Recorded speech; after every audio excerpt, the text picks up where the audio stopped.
Buenos días, bienvenidos a esta clase semanal titulada La Biblia para Domis. La Biblia para Domis. Y bueno, cada semana nuestra intención es en 22 minutos, explicar algún concepto o explicar el contenido de la Escritura para comprenderla mejor, para entender mejor sus enseñanzas y en algún momento interpretarla de la manera más efectiva. La semana pasada dimos inicio a esta clase, la cual fue un fracaso. Un fiasco. Nuestra conexión no funcionó de la manera adecuada y pues terminamos frustrándonos. Así que hoy básicamente es el inicio, el verdadero inicio de los inicios de la clase de la Biblia para Domis. Vamos a comenzar por lo primero, por el inicio. Comenzamos diciendo, esta clase se llama La Biblia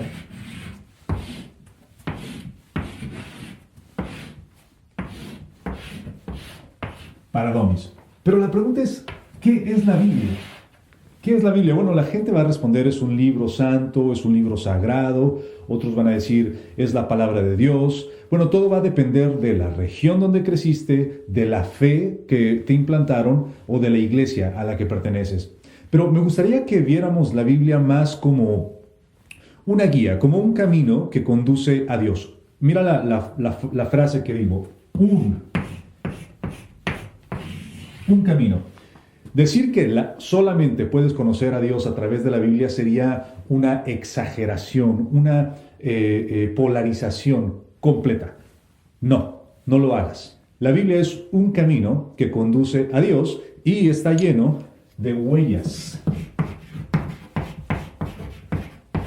humanas. ¿Qué queremos decir con eso? Bueno, está lleno de pasos de humanos, es decir, fue escrita por hombres. Por lo tanto, en la Biblia vamos a encontrar detalles que son el resultado de esa humanidad, a lo mejor algunas pequeñas contradicciones, vamos a encontrar algunas palabras muy específicas que salieron de voz de los hombres.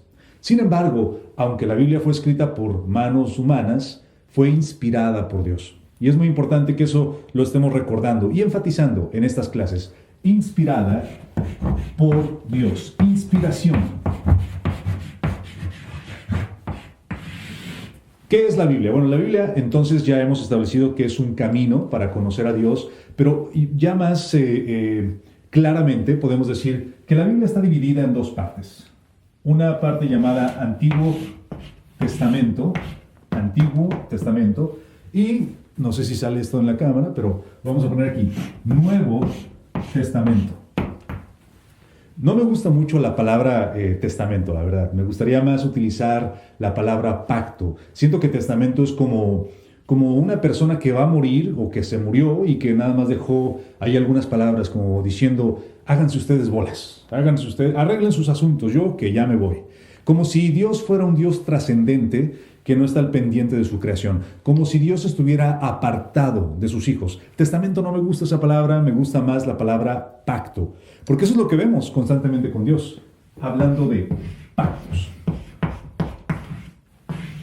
Lo primero que Dios hizo con Adán, por ejemplo, fue establecer un pacto con él. Si eres obediente, si haces esto, vas a recibir esto otro. Después lo vemos haciéndolo con Abraham. Con Abraham le establece un pacto y le dice, sal de tu tierra y de tu parentela, haré de ti una gran nación, etc. Dios de pactos, no tanto Dios de testamentos. Entonces, estas divisiones es muy importante que las sepas. Antiguo y Nuevo Testamento. Pero estas divisiones también contienen otras divisiones. Recuerda, la Biblia no es un libro, sino es una antología. Antología. Es una colección de libros. Entonces, en el Antiguo Testamento tenemos varias secciones. La primera de ellas la vamos a llamar la Torah. Algunos le dicen Torah. Bueno, la Torah. Esta Torah está compuesta de 5 libros. Los 5 libros que tradicionalmente se dice que Moisés escribió. Génesis, Éxodo, Levítico, Números y Deuteronomio.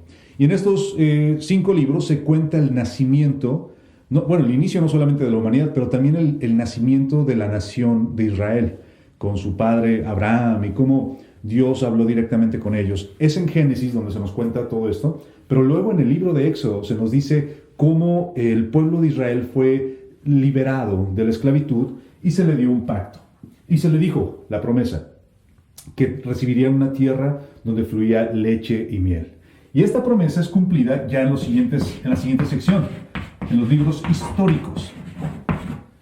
Es en los libros históricos donde el discípulo de Moisés, llamado Josué, ingresa al pueblo a la tierra prometida.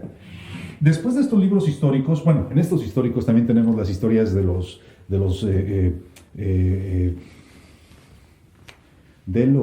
jueces. Jueces como por ejemplo Sansón, el cual la historia popular nos dice que era un hombre fuerte, aunque yo personalmente creo que Sansón es el claro ejemplo de lo que es la debilidad.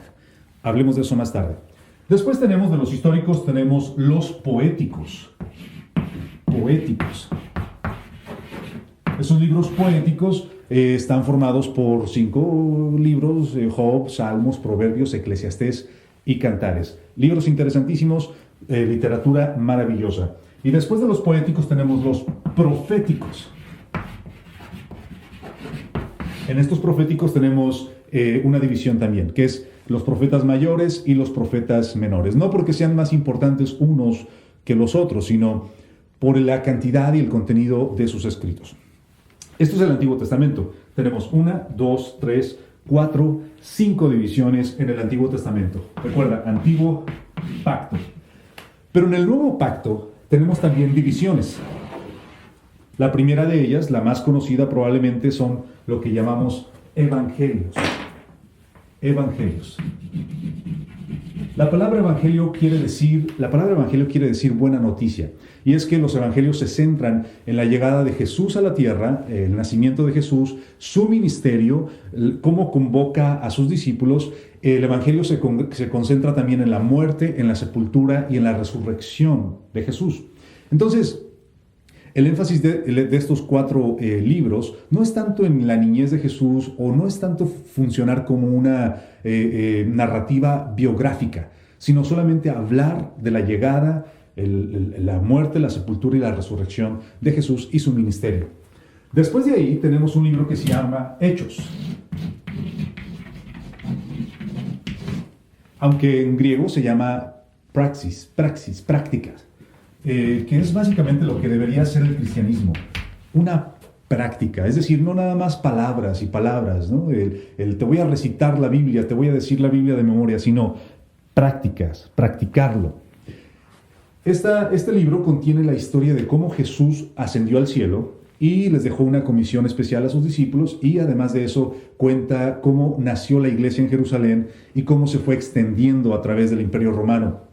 En este libro de los Hechos también se nos cuenta la historia de conversión de un hombre llamado Saulo a Paulo, y cómo algunos dicen se convirtió del judaísmo al cristianismo, lo cual es un error grave.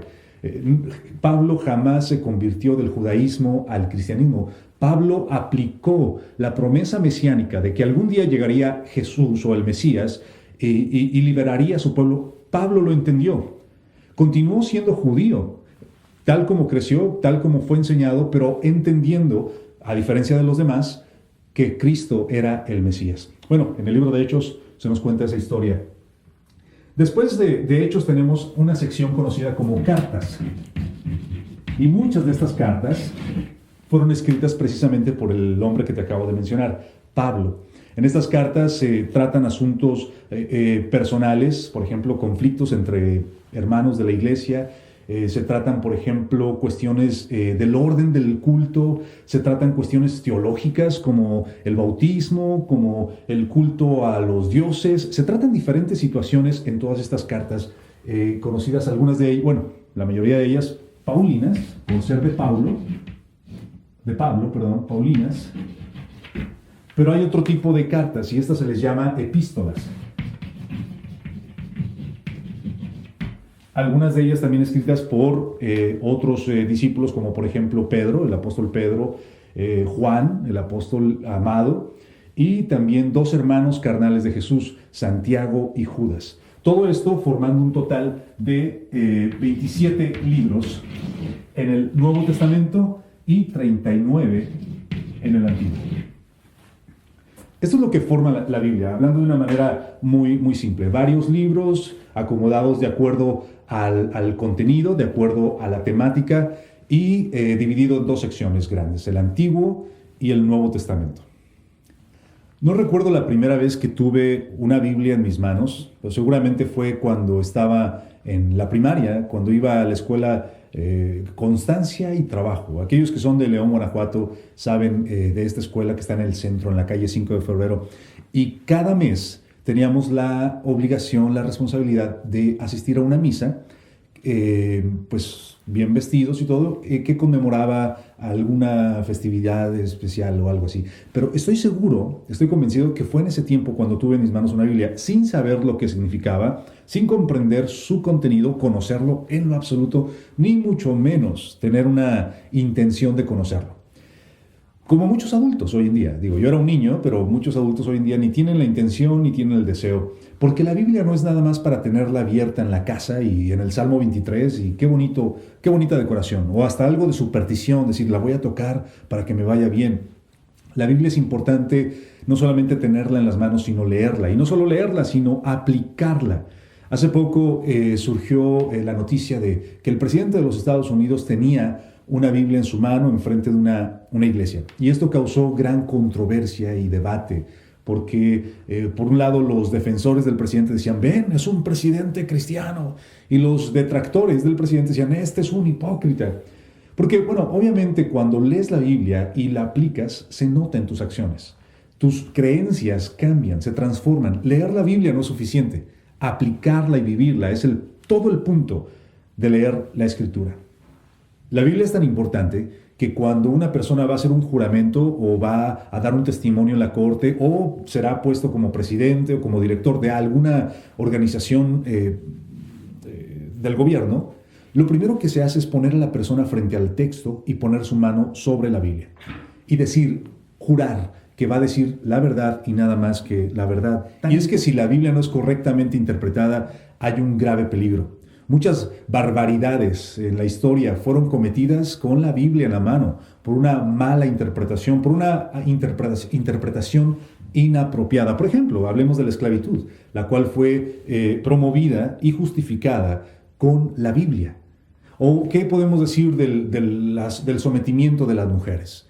A las cuales se les ha dicho que no tienen derecho ni de hablar, ni de comentar, ni de preguntar, ni de liderar, ni de predicar, ni de etcétera, etcétera. Todo con la Biblia en la mano.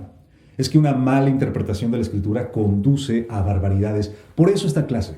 Por eso es lo que me motiva a tener este tiempo de aprendizaje en la Biblia. ¿Cómo ocurrió la Biblia? ¿Cómo llegó a crearse? Bueno, es que en la antigüedad las historias de la creación, las historias de Adán, la historia de la gran inundación, eran pasadas de boca en boca, es decir, de generación a generación de una manera oral. Entonces eran los pastores que se sentaban en las noches eternas en los campos y contaban a sus hijos las historias una y otra vez. Hasta que llegó alguien que dijo, ¿sabes qué? Vamos a tener esto por escrito. Y este hombre se llama Moisés. Moisés decidió poner en escrito todas estas narrativas de acuerdo a la tradición, decidió ponerlas por escrito y fue implementando los conocimientos que había recibido en Egipto. Es muy curioso que Moisés fue educado los primeros 40 años de su vida en una nación que fueron los primeros en establecer cierto tipo de escritura, los más avanzados, los egipcios. Fueron ellos los que crearon ciertos símbolos llamados, ahora nosotros le llamamos jeroglíficos, los cuales era un método de escritura revolucionario en su tiempo. Y Moisés fue educado en esta nación con grandes avances. Es muy similar al caso del apóstol Pablo, el cual fue educado en el Imperio Romano, donde los caminos, donde las conexiones marítimas, donde la comunicación era increíble. Y los recursos que tuvo Pablo en su desarrollo como joven y como niño, le sirvieron en su adultez para poder predicar el Evangelio y cumplir el propósito de Dios. Los recursos que Moisés recibió cuando era niño y cuando era adolescente le sirvieron para cumplir el propósito de Dios. ¿Cómo nos llegó la Biblia? Bueno, nos llegó a través de eso. Alguien se sentó a comenzar a escribir lo que habíamos recibido de una manera oral. Así que te tengo una tarea para esta semana. Esta semana vas a desempolvar tu Biblia y vas a empezar a ver las diferentes divisiones, las divisiones que hemos hablado el día de hoy, y vas a empezar a memorizar esos libros de la Biblia. Vas a empezar con Génesis, Éxodo, Levítico, y vas a tratar de memorizarte 3 o 4 libros por día, solamente los nombres. Ya la próxima semana estaremos analizando sección por sección, libro por libro. Estaremos también yendo historia por historia de la Biblia para conocerla más a profundidad. Pero tu tarea esta semana es contestar a la pregunta, ¿qué es la Biblia para mí? Y déjamelo en los comentarios o mándame un mensaje privado diciéndome qué es la Biblia para ti. Y en segundo lugar, empezar a memorizar esos libros que estoy seguro que de alguna manera van a bendecir tu vida. Nos vemos la próxima semana a las 10:30 de la mañana en el canal de tu servidor con esta clase titulada La Biblia para Domis. Y si no te has suscrito al canal, te invito a que lo hagas ahí en la partecita de abajo para que recibas notificaciones sobre material nuevo y diferentes cosas. Gracias por sintonizarte.